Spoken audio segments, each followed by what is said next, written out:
What's up, everybody? Welcome back.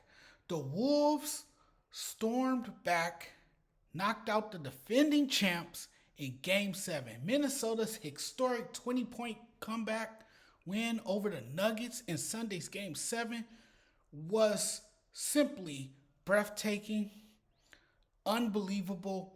What a comeback. Based on what I saw in that Game 7, Minnesota is looking like a team that could win it all.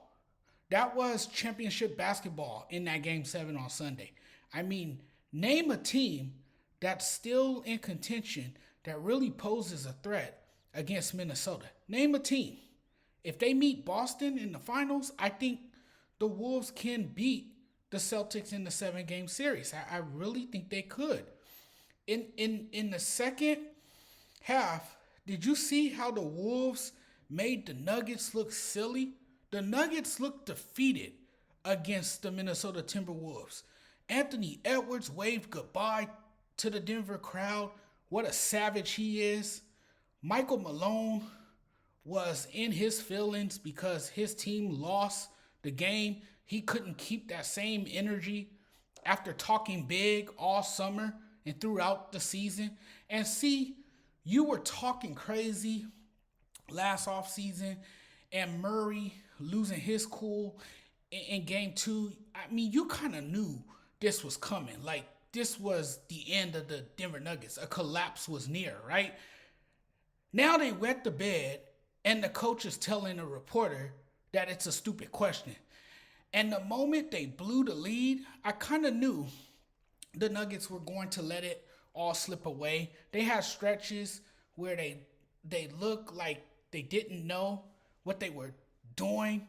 It seemed they looked lost, they looked confused, they looked defeated. And yeah, Jamal Murray got hot at times in this series, but he didn't show up in the most important game of the season. And a lot of credit goes to Anthony Edwards for locking down Murray in the second half, because he sure did lock him down. Let me tell you, he did.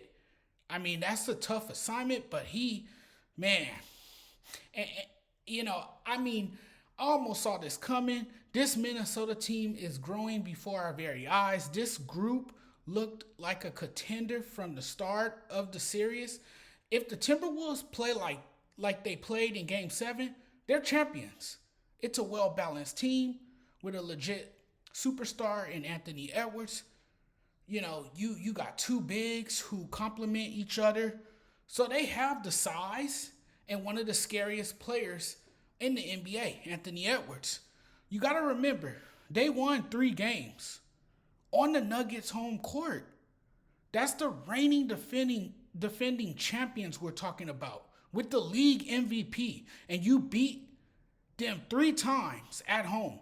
And they went to Denver and they won 3 of the 4 games.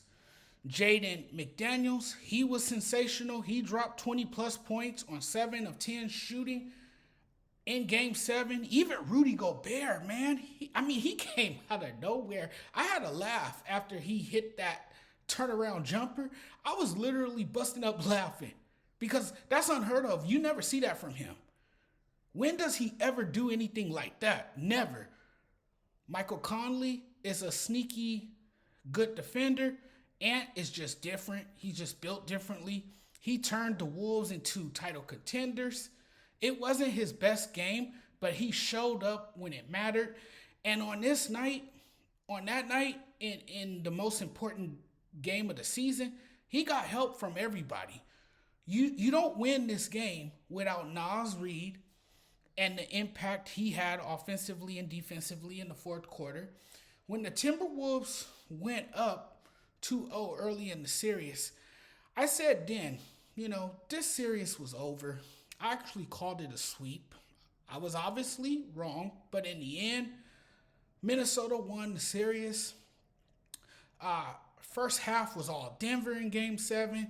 Every bucket Jamal Murray had came in the first half. Absolutely nothing went right for Denver in the second half.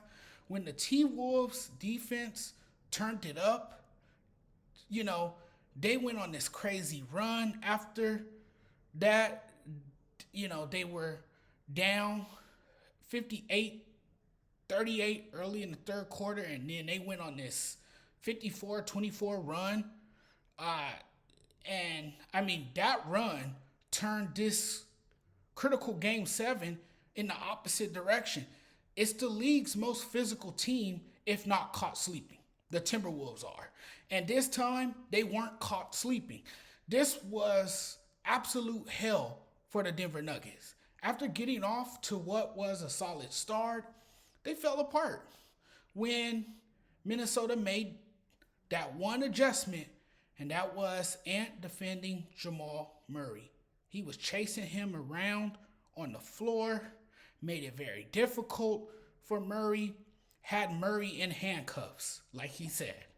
The only way you come back from a deficit like that, if you want to give yourself a chance to pull off this miraculous comeback, the first thing you're going to have to be is an elite defensive team. And that was already well established about the Timberwolves. You can't come back unless you start stringing stops together. And that's what they did to give themselves a chance.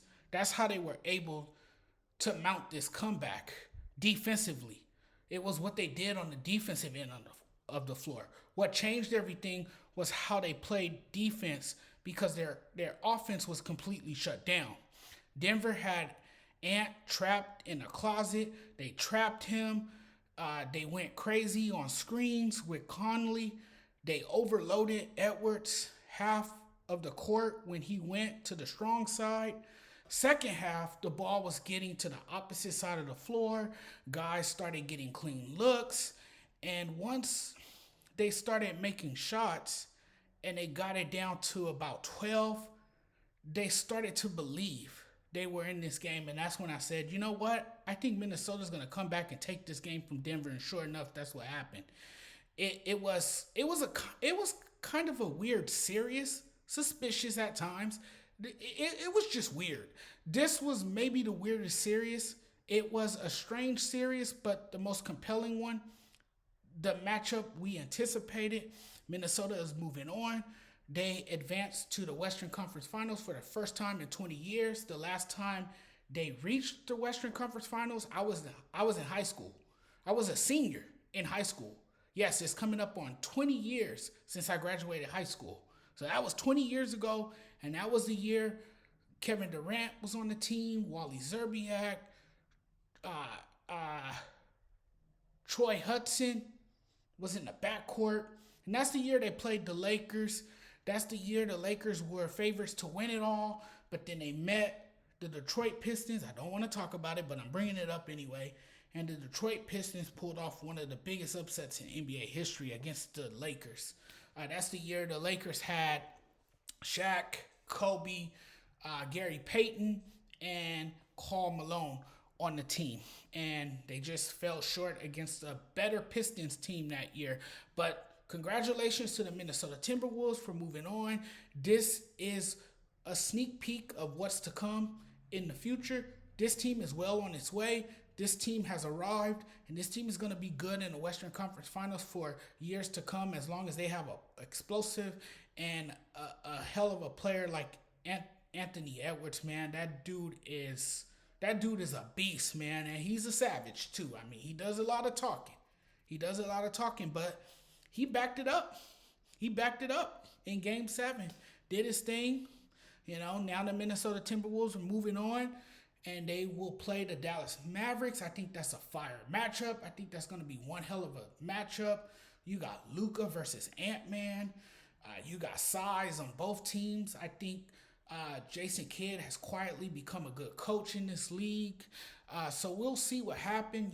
Dallas got Kyrie Irving. What a story he's been in Dallas. So I mean, it's gonna be some great storylines in that game. It's gonna be some compelling matchups for sure, and I'm looking forward to it. But thanks for watching, everyone. Really appreciate the love and support. I'm checking out of here now. I'm about to go to bed because I'm tired. Talk to you guys very soon. You guys will see my face again tomorrow on another video. Most definitely. Take care, everyone.